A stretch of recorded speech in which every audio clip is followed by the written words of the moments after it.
Hey, and welcome to the podcast. We are back for our last episode of September. And so, with that being said, we've been talking this whole month about growing your youth group. And we've been talking about the different dynamics behind that. And so, we have spent the last couple weeks looking at different things. We looked at the power of personal invitation for week one. We looked about building and creating a culture of belonging in week two. We talked about partnering with your parents for last week. And then this week, we are looking at community presence. And so, how do you grow? What does growing a group have to do with your community presence and having a mindset built around community? And the thing is, it kind of works both ways because first off, we're talking about the dynamic of obviously you want your youth group out in the community, but the other avenue of it is that you need to be out in the community where you see your students regularly as well. And so basically, the mindset behind it is just showing up at a game or a dance recital, or just showing up to something that they're passionate about, any of your students, means a lot more than a sermon sometimes. And so with this mindset, when we go into this kind of topic today, we're going to be looking at this, like I said, from two different stances. First off, your community involvement as a youth group, but then also how you as a youth pastor are being a part of the community that your students are already a part of, and how you can utilize that to not only build relationships and continue to strengthen the relationships of the kids you have, but also meet friends of those students, meet parents of those students if you haven't met them already. You can use those community aspects to really, really place down some strong foundational roots for your program that will stand for quite a while, honestly, if you do it correctly. And so I think with this, just the kind of mindset that let's go ahead and let's talk about the idea of like showing up for students in the community first, David. And you brought it up at the beginning of this, and I think it's ironic that we're talking about maximizing your community presence because, David, we are filming this episode or recording this episode, however you want to say it, on the day of See You at the Pole. And so David was out at the high school in his community for See You at the Pole. And so let's talk about being visible outside of your church walls. And so what does that look like, David? Obviously, tons of things outside of See You at the Pole, but that included. Yeah. So, just looking at this week ahead for us, we had See You at the Pole this morning, and one of the strategies for us was as a community of youth pastors is making sure that we had a youth pastor present at every campus in our, and so that was one of the strategies is actually talking with the other youth pastors and saying, hey, how can we make sure that there's at least one or two at every campus? That's important. And so that was one of the strategies. And then for me as well, in our churches, having volunteers that would be willing to go to different campuses too, taking pictures, actually loving on people, bringing donuts, like all of that. It's simple, it's easy. And I say easy. I know it can be a little bit challenging. Like most other youth pastors, I have a wife who needs to get to work and a son who needs to get to school, and we all share a car. So drop my wife off at her school, and then I drop my son off at his school, and then I got to the high school, and barely, barely made it. But, it's one of those things where, it's important, talking about being out in the community. So today my focus was Sweetwater. Tomorrow I will be in Highland for, ironically enough, Highland and Blackwell are playing each other. And those are two schools that are represented in our youth ministry. And so I'll be in Highland tomorrow for junior high, and then the high school plays in Blackwell on Friday, so I'll be in Blackwell. So it's kind of Sweetwater today, Highland tomorrow, Blackwell Friday. But it's being out there in the community, showing up to games. And you might go, well, I only have one student, or I don't have any students that play. Okay, well, you still have an opportunity to go gain some students, or at least, at the very least, it doesn't always have to be the mindset of, okay, I'm going to be out here so I can grow my youth ministry. Sometimes it's just important to be out there because it's nice to know that there's somebody out in the community that cares. I can't tell you how many times I went to a game and I didn't have any students playing, but someone got hurt and they wanted somebody to pray over the student. And so, because someone knew I was there, they said, "Hey, David, would you come and pray over the student and pray with the team?" Sure, would love to. You know, those those moments don't happen unless they know, number one, who you are and they know what you do. Um, those are the kind of moments where you build trust with the community and they know that they can count on you for different things. Sometimes it's something as simple as the community is doing a, I don't know, pancake dinner out in the community, and they might say, "Hey, there's a pastor. Would you be willing to pray?" I get asked to pray a lot. Um, I love that. You know, it's an opportunity to be out there. You know, at See at the Pole this morning, I was able to encourage the students to go to another community event that we have next week, which is Fields of Faith, which is an FCA thing. I don't know if everybody has Fields of Faith everywhere they go. I don't know if it's mostly a Texas thing or what, but regardless, you know, I was able to encourage the students to go to Fields of Faith next week for us. You know, go get plugged into a church. There's a whole bunch of incredible churches, and that's another cool thing when the community sees that I'm not just making it about my church, that I'm saying, hey, there's churches everywhere who love you and care about you, and we love those other churches too. And so we're just going to encourage you, go get plugged in. Little things like that, it shows that we're not selfish, and that does good for the church as a whole. It doesn't always have to be just about us and our programming in our church, but to understand that when my mindset is that when one church wins, we all win because we're brothers and sisters in Christ. As long as Jesus is the center, you know, when Brent's youth group kills it, we all win because we're all brothers and sisters in Christ, and that's what community means. Yeah, no, and I think that's a great aspect of it, especially for the mindset of like you are visible out in the community. That's a huge deal. And the thing is yes, showing up to games, showing up to concerts, showing up to all those things are super, super important. Being present in your schools if you are allowed to be. Um, or doing local hangouts, stuff like that. Visibility builds credibility because if they see you a lot, they know you're dependable. And so when you show up, when you are there consistently and steady, then it is something that regardless of what they're going through, they know they can come back and they can rely on you when something does go south. And it's just this mindset of there's different opportunities that you can do it. In my community, specifically Abilene, we have a program. So first off, our schools are not, I mean, they're not opposed to youth pastor presence, but due to security and everything else, you are not allowed on campus unless you are a parent or a guardian. And so I cannot just walk into campuses as a youth pastor. However, our school has organizations that we can utilize to do so. We can be character coaches for sports teams through FCA and through just different other organizations. We have Young Life that we can step in and be a part of. We have, obviously with FCA also you have your charters for different campuses where they have their FCA programs. And then just this mindset of just having those opportunities for open doors. Some things that are not, they're not exclusive, but aren't as open to the rest of the country yet. There's a program that's started in Texas called Mentors Care, and it is on, I'm wanting to say like 18 or 19 high schools in Texas.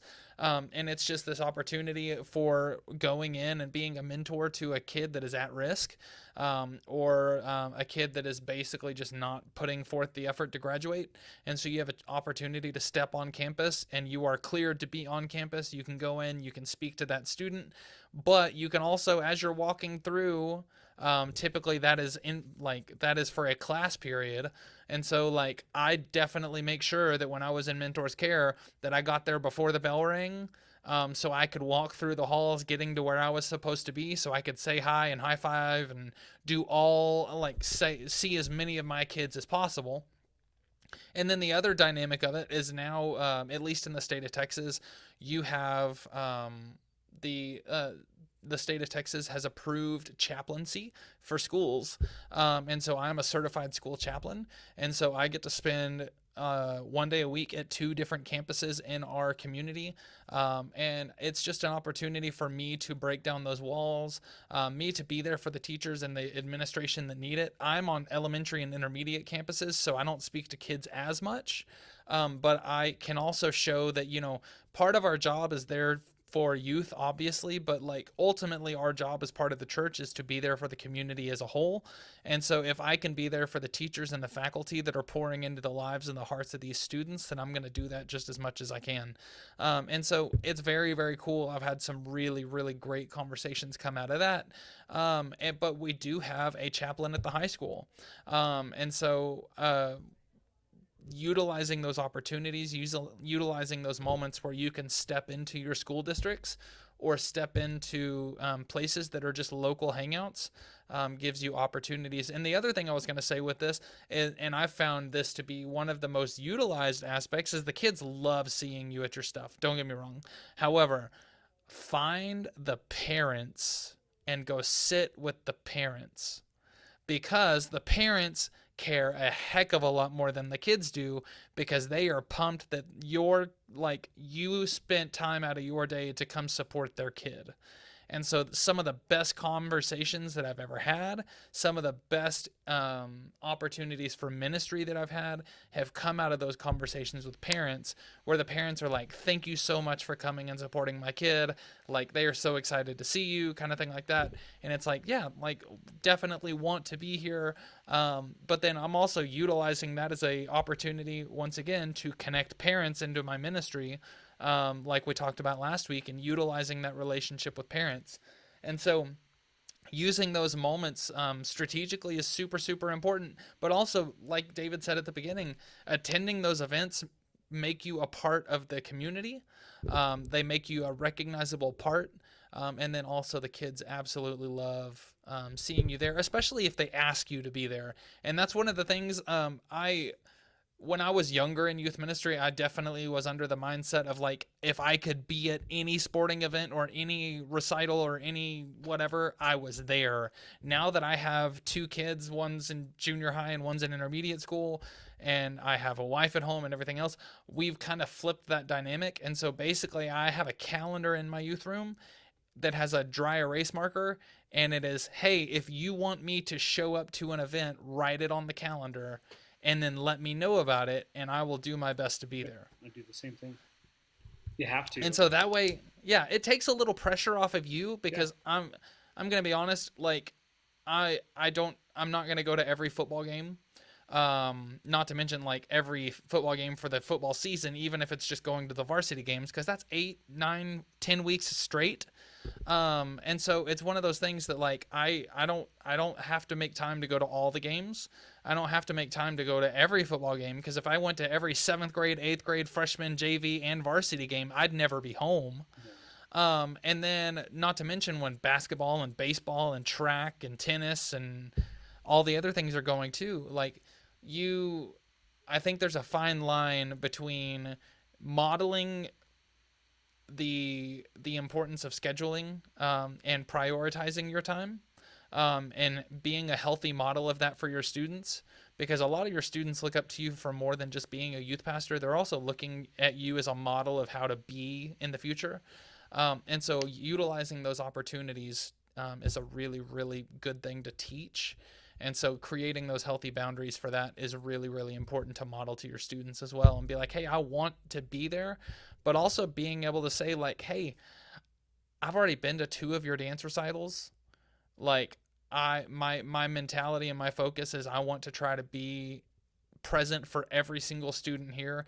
And if I come to all your events, that means I'm missing out on someone else's. So like, I think there's healthy boundaries that can be discussed and be displayed in that as well. Yeah, and like I said earlier too, look for overlap when there are moments when I have 4 or 5 students at this particular event, or I'm going to have more students, especially if it covers several different events or different schools and stuff. I Hmm. think that is a huge opportunity for you because you go, okay, I'm supporting one or two students. I'm a whole bunch of students, a couple of different schools, that kind of thing. And so, like for me this week, Blackwell and Highland playing each other is a huge opportunity because I get the junior high Blackwell in Yeah. Highland, and I get the high school Blackwell and Highland, and so I'm supporting a total of 7 students Hmm. through those 2 days. Then it's like, okay, I can I can justify this even to my wife and my kid to go, hey, this is why I'm not going to be home because I get to support. And I usually take my son with me. My wife Yeah. usually looks at it as an opportunity to get a little bit of alone time. She's a teacher. Being able to go home and grade when there's not chaos at home is very Hmm. helpful. And so she goes, yes, please take Noah with you. And Right. so Noah loves football. So it works out. I get time with my kid. I also support. So, there's strategy all the way around that. Sure, yeah. And so and that's the big thing with it is yes, this can be the most taxing part of ministry if you try to go to everything, but utilizing and being strategic about where you are and what you do is important.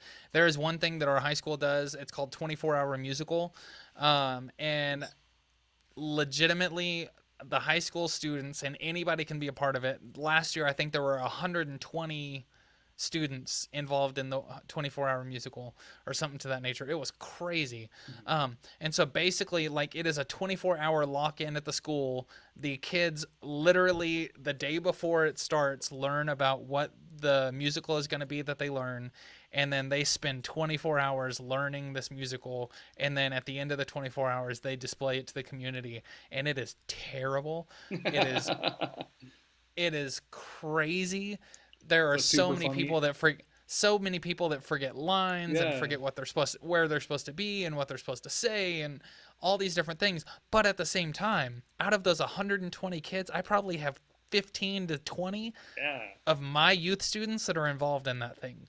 And so I do definitely try to make it to that one. Then the other thing is like football is always a good one because you knock out cheerleaders, you knock out band kids, you knock out Yep. football players, Uh huh.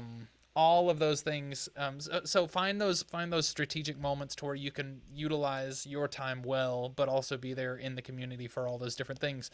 And so that is definitely the first part of it. But I think what the other side of this conversation obviously needs to go to the idea of like how do you as your youth group and like how you as the leader, how do you direct and navigate the mindset of putting your youth out into the community? And so obviously there's the immediate jump into what we all think of as service projects, and that's a huge deal because serving the community is a great thing, and a lot of kids don't do it. And so, utilizing your youth group in opportunities to do service projects or mission trips or stuff like that, a lot of times this is the first act of service that they've ever done, Mm-hmm. and so they will get hooked.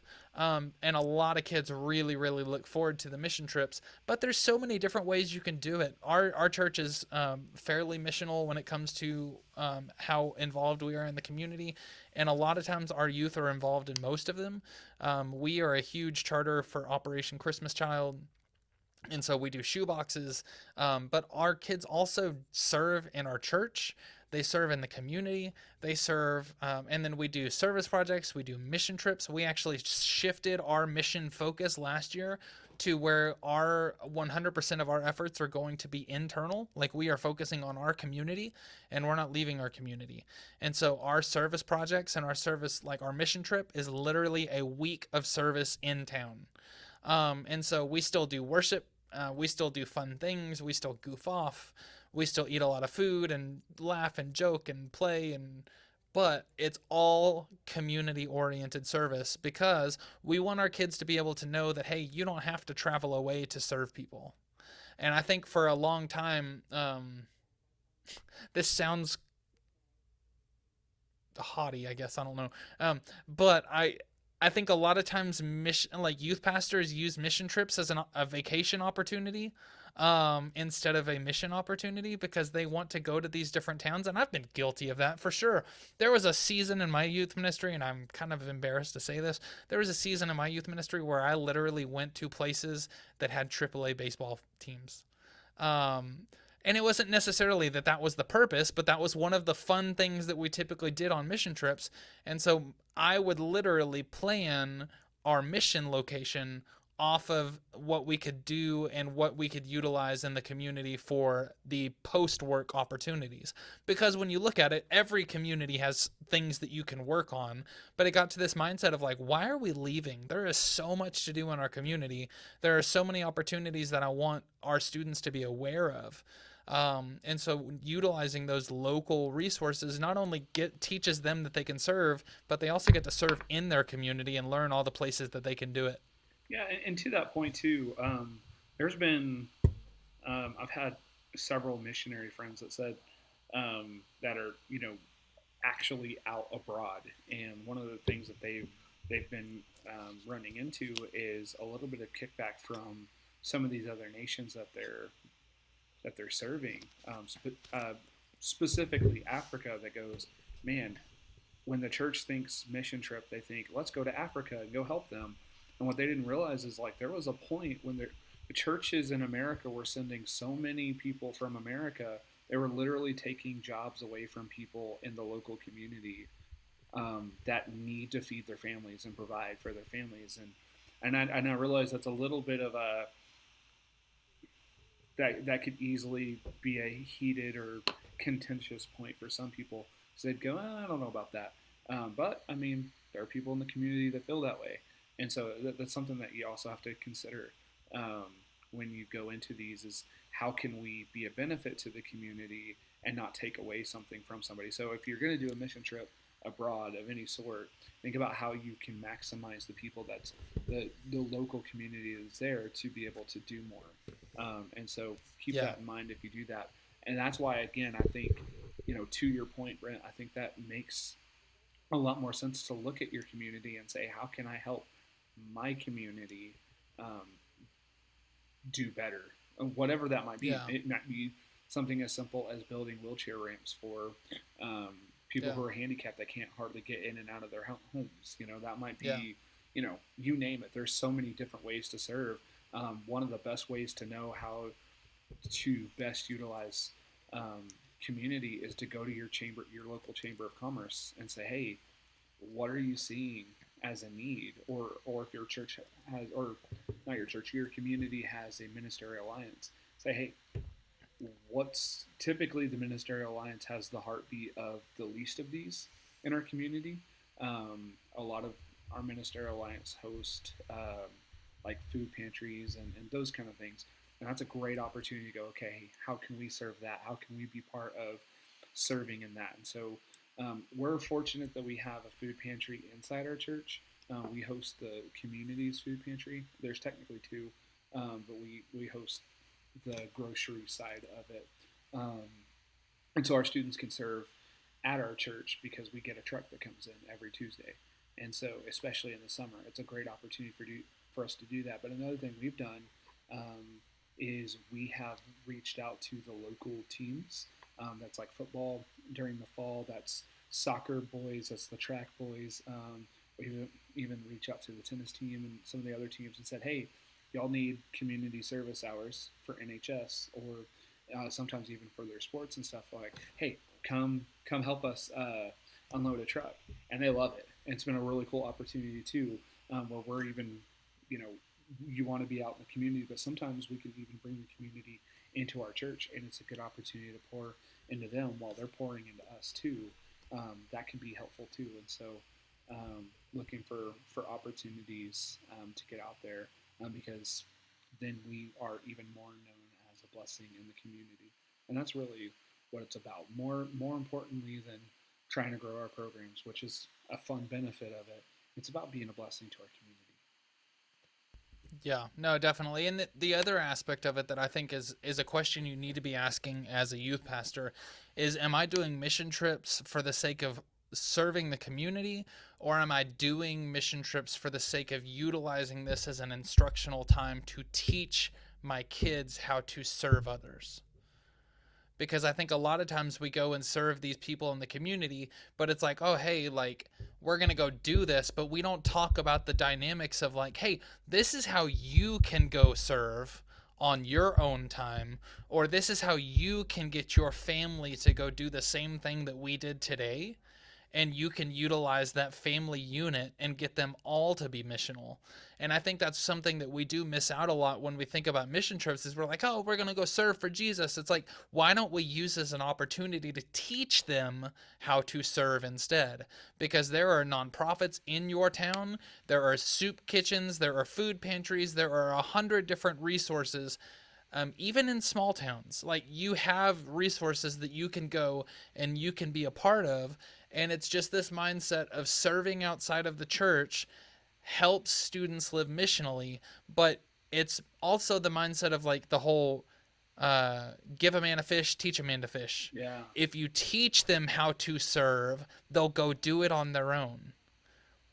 Okay. Mm-hmm. And I think this is one of those things that goes back to spiritual disciplines. And this is not the topic for today, but even this mindset of like building the habits of praying and reading the scripture and stuff like that, you can do it with them or you can teach them how. Yeah. And so if you teach them how to serve other people and think through the mindset and think through how to utilize those moments and those opportunities, then they're like, hey, this is important. I should go do this too. Yeah. So teaching them is very big. I think that's another part of it too, is like, I think sometimes we do mission trips because we're just expected to as a church. Sometimes like they'll literally put it in your job description. As a youth ministry, you need to be doing mission trips and stuff like that. And sometimes we go, okay, just got to check off a box. And if we're doing it just for that and not what Brent was saying, strategically teaching, modeling what it means to serve and what it looks like for you, for your family, for this youth group and church, you're missing an opportunity. Don't do it just because it's expected. Do it strategically. And we would love to have a conversation with you too. If you're the kind of person hitting your head up against a wall trying to figure out why this is important, or you're just doing it because your church tells you to, come have a conversation with us, because we've all been there at different times, especially in the heavier and busier seasons in life. And I'll say this too, guilty of this for sure. When you're operating out of burnout, every small task seems big and every big task seems insurmountable. Don't go through that alone. So come talk to us. Yeah. Well, and that leads straight into the third point for today, and that's the idea and the mindset of building strategic partnerships. David already kind of touched on this about see you at the pole and meeting with the youth pastors and collaborating together. So they had a youth pastor that was available on every single campus. That's great. Utilizing churches, utilizing nonprofits, utilizing your school district. Unity shows Christ's love to the city. And so if you cannot operate with the churches in your community and y'all cannot be on the same page and be on the same team, what does that show and model about the Jesus that we serve? Like, if you can't be a part of the other community churches, if you can't utilize and build resources and connect with the other community churches, what are you doing as far as like the mindset of like, what message are you spreading? And so utilizing those opportunities, and I understand that sometimes it might not be you as far as like you're being the stick in the mud when it comes to partnering with other churches, and maybe you're out there trying to, and the other churches are just like, nah, like we do our own thing. And you're going to run into that. I would argue that there's at least 2 churches, if not more, in every single community. Yeah. I'm going for the small towns where there's like 5 churches. Okay. But with that being said, there's at least a few churches in every single town that are just going to be like, yeah, like, we kind of do our own thing, and you really can't combat that. You can try to just be a service to them and say, hey, like, I understand y'all are doing your own thing, but if I can help you do your thing, let me know.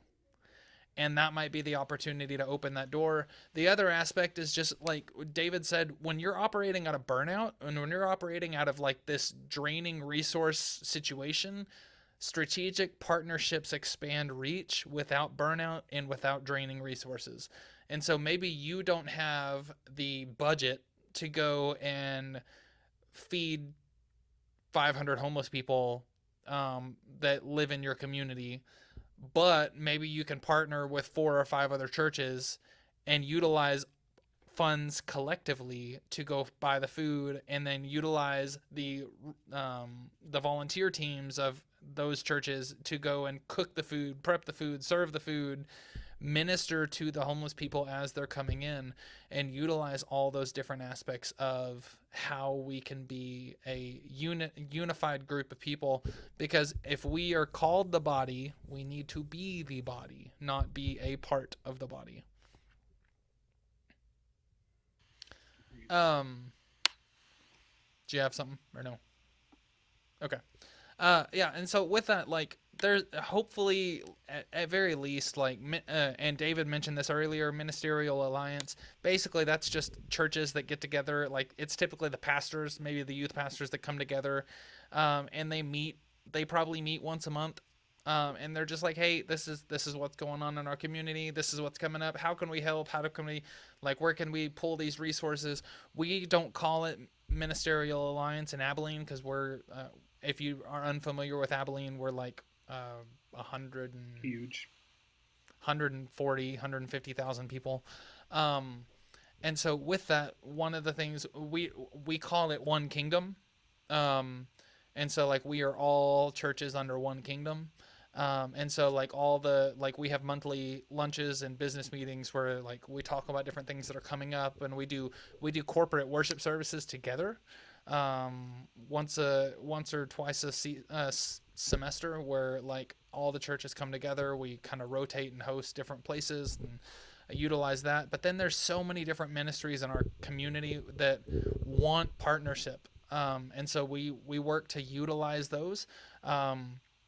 And actually, the other aspect of this is, especially when you know what you're serving or know where you're serving, and you know the resources in your community. This is a great example.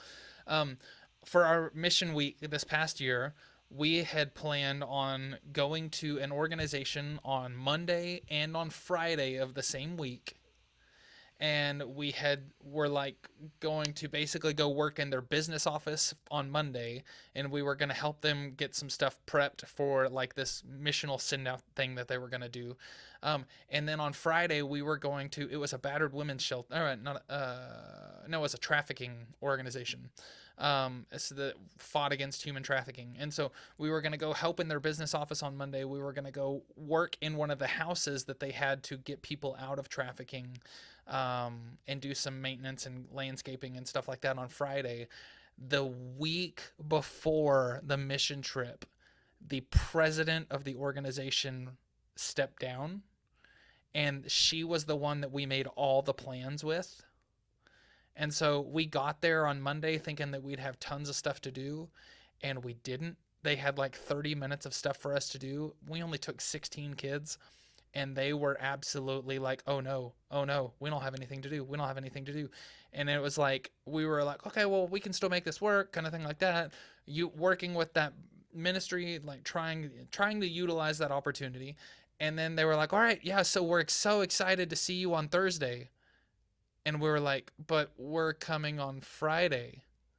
And they were like, oh no, we can't do Friday. And it was like, well, we already have another organization, like, booked for Thursday that we were already, like, we've already coordinated and planned to serve with. Like, we can't do Thursday. And so we had to scrap that mission organization because, like, just the timing didn't work out. And so we plan on utilizing them in the future. But it was one of those things that I knew immediately who I could call. I knew what organization would fill that space and fill that timeline and give us opportunities, and that was the Salvation Army, because the Salvation Army in our community is really, really cool. And so not only did we did that 30 or 45 minutes of work on Monday, and then we went to Salvation Army for the rest of the day and unloaded trucks and cleaned windows and did all kinds of crazy stuff, mopped, and tons of different just small minuscule jobs, but it allowed our group to spread out. Some of them went to the clothes closet. And then Friday we came back, and they had a full day of stuff for us to do on Friday as well. And part of that was feeding, like preparing, cooking, and serving the meal for the homeless that came in on Friday. And so it was just a cool opportunity. But when you know the resources that you have in your community, which goes back to the build strategic partnerships, you know who you can call and utilize and work with, and you know the ones that are really really like, hey, we need a plan like 2 months in advance, or we know the ones that are like, oh, you need to come this afternoon, yeah, we'll have stuff ready. Like, and so utilizing those different partnerships is Mhm. super super important as well. And we still got to serve, the kids honestly had more opportunities to serve at the Salvation Army, because there were tons of different jobs that needed to be done. And so it was just a great way, to utilize that moment. But it was also for me, like, I knew exactly where we were going to go and what we were going to do when a plan backfired. And it worked out super, super well. And that was just because we knew I had relationships and partnerships with the community already. So, And I would say another thing, in kind of a smaller scale, not necessarily just mission trips, because let's be honest, not every church has the resources to go out and serve and do different things like that. And so if you might be in a smaller church and go, man, I have no budget. I'm volunteering. I'm doing everything I can. There are still ways that you can partner with your community, and sometimes it's as simple as, um, hey, we did a meal and we have a little bit of extra food, and so we're going to take this extra food to the fire department and to the police department if you've got a lot. My favorite is the fire department because those guys are always stoked when they see me and a couple of our students like holding a box. They're like, "Let's go, free meal!" They get real excited because I mean these guys, you know, the hope is that they never have to go out into the community and do what they do. And so when they're not out in the community putting out fires, they're at the fire department cleaning and sometimes playing video games or sleeping or whatever they're doing. It's nice to get a meal that's not sandwiches or microwavable, when you're in that position, and that's a great way to serve. Or even and we try to do it a little strategically. Like if we go to the fire department this week, next time we're gonna go to the EMS or we're gonna go to the police station, whatever.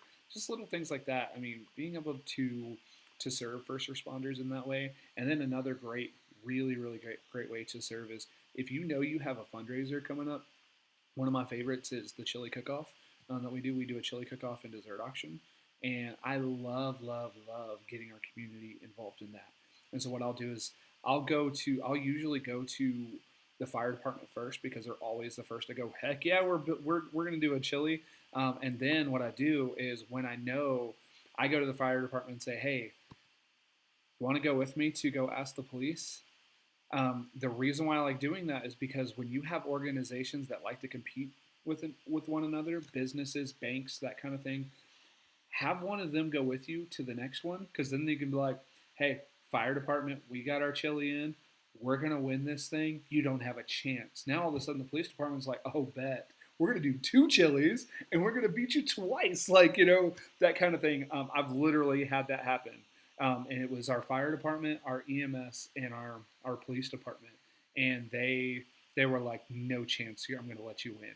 Now you've got the community coming into your church and they're serving. Now, how are any of those families going to end up at your church long term? Maybe, maybe not. But the fact of the matter is, you got to raise money for your students. We do it for camp, and you got to have healthy competition. Then when we got to the dessert auction, now it's not just our church members competing against each other. Now we got these businesses and organizations and first responders that are like, oh heck no, that chocolate cake is mine, and it's fun, and it makes people a lot more happy. We bring an auctioneer in. That's another person in the community who's going to bring their family along. You know what I mean? So like what happens is now you've got all these people that wouldn't have gone to your fundraiser, but now the fire department's like, we got to show up and we're bringing our families with us. And the police, same thing. And so now you've got more people and more opportunities to let them know what you're doing, pray and, put that pamphlet in their hands or your calendar or whatever you have. Oh, you have teenagers. Great. They're not going to church. Fantastic. Now we can be youth pastors and we can network, right? And so use those opportunities. Healthy competition that brings a lot of joy and humor is the best way, outside of your typical what we've talked about, going out and serving the least of these. But there are definitely ways that you can bring a lot of character and humor and fun those are memories that they're going to remember, you're going to remember, and again, it builds trust. Yeah, and another one that's easily overlooked is it's coming up next month. Halloween. A lot of churches do trunk or treats or fall festivals or stuff like that. If you do anything community oriented to that nature, make sure you utilize and are strategic with that. One of the things that our church does, and we kind of went back and forth on it, and we've had different opinions and perspectives, but it's just this idea of like this is one of the largest opportunities that our church as a whole can go and be missional to the community. And so we do a trunk or treat for an hour and a half. We have the first year we did it, we had over 2,000 people show up, and it was super super cool. We gave out 50,000 pieces of candy, and it was crazy. And so like it's just opportunities for our church to come together and serve. But then we've kind of ramped it up and we've taken it more and more. Last year we did worship. We held worship like as like over the whole parking lot. The whole time we had 3 different people come up and switch and do worship sets. We had a prayer tent where people could stop and ask for prayer. And we had a group of people that were utilizing that tent. And for privacy, we had tarps up around it. It was just a canopy tent that we threw up. And so there were tents on it. So like or like canopies on it. So you like, it wasn't like, oh, everybody's watching me ask for prayer, but like it was on the path. And so like if someone needed prayer, like we had a group of people in there that was willing and ready to pray for them. And that had a huge response last year. And then finally we have a booth that is literally just, hey, ask questions about our church. We'd love to talk. And like we had pamphlets, we had brochures, we had all the things, all of our business cards, we had pictures and so many different things, just basically saying, hey, this is our church, this is what we do, we would love to see you. And then we also partner with the Gideons, and the Gideons hand out Bibles. And so it's just a cool opportunity, once again, for strategic partnerships. It's a cool opportunity for our church to be missional to the community around us. And man, it's such a cool opportunity. And realistically, you can do that for minimal cost, or you can be the church that, like, if you have the budget, go buy all the candy. But our church, we literally, we have people donate the candy. And so we start like, we're already asking for candy now, even though it's at the end of next month. We start asking for candy now, because we know that there's going to be a lot of candy that we have to give out. And so literally we give our church a heads up, and then we also ask our church to man the vehicles in the parking lot. And so we have like roughly 45 to 50 spots that we fill every year, to where there are 50 cars in our parking lot that are all ran by families in our churches. We ask them to have a Bible verse posted in their theme somewhere. And so they can still do something fun. We do no ghosts, no witches, no goblins, no nothing. Like, if as our church, we don't do that. And so like we don't allow our cars to be decorated like that. But if they want to be Star Wars or whatever, that's totally fine. I did comic books last year. My son gets my son gets called Young Sheldon all the time, and so I got my son to dress up as Sheldon. We bought him a Flash T-shirt, and he wore khaki pants or khaki shorts, and the theme of my truck was Sheldon at Comic-Con, and Awesome. and so it was just this dynamic of like it was pretty easy to put together. We bought my son a T-shirt. Other than that, like we didn't spend anything on our vehicle, and so it utilizes the people that don't have the money to throw in. But then we have others that like they go all in. Yeah. We've had people turn cars into pirate ships. We've had, and I'm talking like literally like the bow of the ship is the bed of their truck, and they're actually standing in the pirate ship. Yep. Like the pirate ship engulfed the whole truck. So many different things. We did it's a great way to utilize. Where we had people, like I had a whole bunch of different Lego sets and stuff, and buckets out where people could come build. And the beautiful thing is, like, kids want to sit there for a while and build. Gave me a great opportunity to talk to parents, because those kids are like, hang on, I need like 5 minutes. And they stop caring about candy because they want to build Legos. And so that gives me an awesome opportunity to introduce myself to parents and stuff like that. So I always try to be strategic. Well, those ways. Definitely. I did a Paw Patrol car once.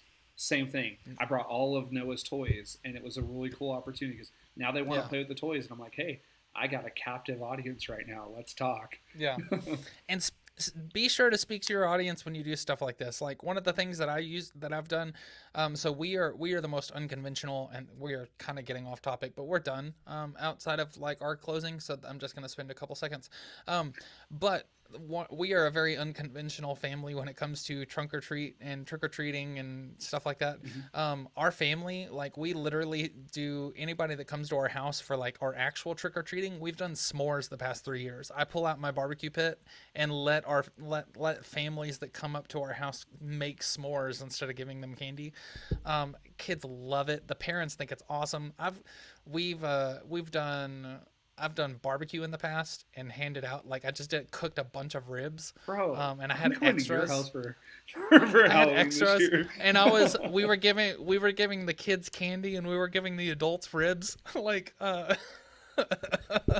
so like we very much kind of flip the script when it comes to that. But it's one of those things, like speak to the community around you. We have a ton of families in our old neighborhood, and part of that was like parents will eat a little bit of candy, but they don't want candy.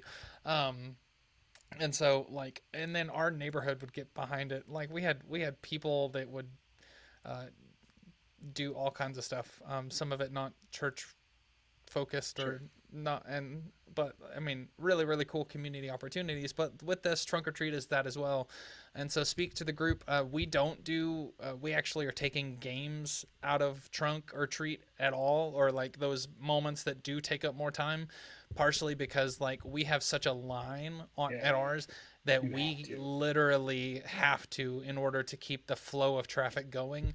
Otherwise we get really really stuck, and it takes forever for the entire group to get through, because these three trunks have games that take Yeah, 2 to 3 minutes per person. yeah. But 2 to 3 minutes per person when you have 2,000 people. 750 to Yeah, 1,500 people show up is a lot. yeah, yeah, yeah. So, but like I said, it's just the mindset. If you have a small community one, or if you do a fall festival, utilize those opportunities. If you have a larger scale something, just work with the environment and work with the community you have. Once again, being strategic, thinking through what you're doing and how you're doing, so you can utilize the time and resources to make it happen. The biblical tie-in for this week is Matthew 5:16, and basically it says, "Let your light shine before others." Presence should point to Jesus, not us. And so if we are utilizing our ability to be out in the community for the sake of us and not for the sake of bringing others to Jesus, we're doing it for the wrong reasons. And so even when you're at the sporting events, even when you're at community events, even when your youth group is out in community, you need to be using these opportunities to point people to Jesus, not yourself. You're not looking to be the coolest youth pastor in town. You're looking to be known as the youth pastor that points everyone to Jesus. And so closing challenges for this week, as we've been doing for the last 2 months: attend one community event this week. Find football game, cross country meet, dance recital, XYZ. Go find something that your students are a part of and go do it. Plan a service project this month. We're hitting this at the end of September, so plan something for October that you can go utilize those opportunities to be a service to your community, and then ask the question and answer the question: where are we visible outside of our church walls? Maybe that's a question for your youth group. Maybe that's a question for your church. So definitely think through that as a challenge this week. Yeah, yeah. I can't remember if it was in our notes or if I just thought of it earlier, but I'm kind of looking through and I'm not seeing it. But one of the things that, oh, yeah, yeah, it was actually in our opening notes that we didn't quite hit on. But if your ministry disappeared tomorrow, would your community notice? That is a huge gut check for us. If you were to disappear tomorrow, would your community notice? And here's another thing: more than just notice, would they be hurt by the lack of you not being in the community? Something to think about. Yeah. We could take that a whole different spectrum, We and could. we might talk about it next. We might talk about that next month. But if you disappeared from your youth ministry tomorrow, would people notice? And not in a bad way, where like our youth ministry can't survive because the person that did it all is not here anymore. So, but with that being said, hope you have a great week. We have definitely run out of time for this episode, but we are glad that you're listening. We're glad that you have decided to make this a part of your week. If we can help you at all, please email us. You can email me, Brent, or David at studentministryconversations.org. We both have emails that you can reach out to us. You can also reach out to Melissa and Russell. I know they haven't been on the podcast as much over the past couple months.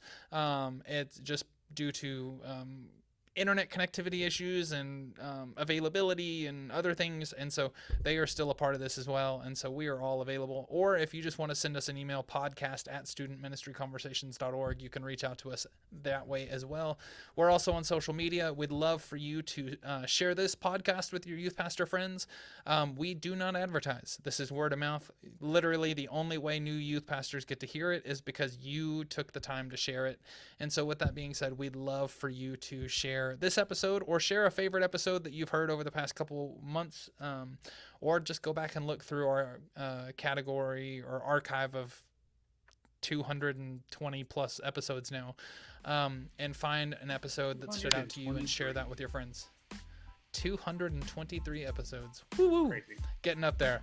But with that being said, we thank you for your time listening. We thank you for being a part of this community. If there's anything that we can ever do for you, you know how to reach us at Talk Student Men, or find one of us in email, and we'd love to reach out to you and have a conversation with you on anything and everything that you are going on, that's been going on in your ministry, because we want to partner with you so you can be better equipped, inspired, and encouraged to be a youth pastor for your community in the church that you're serving at.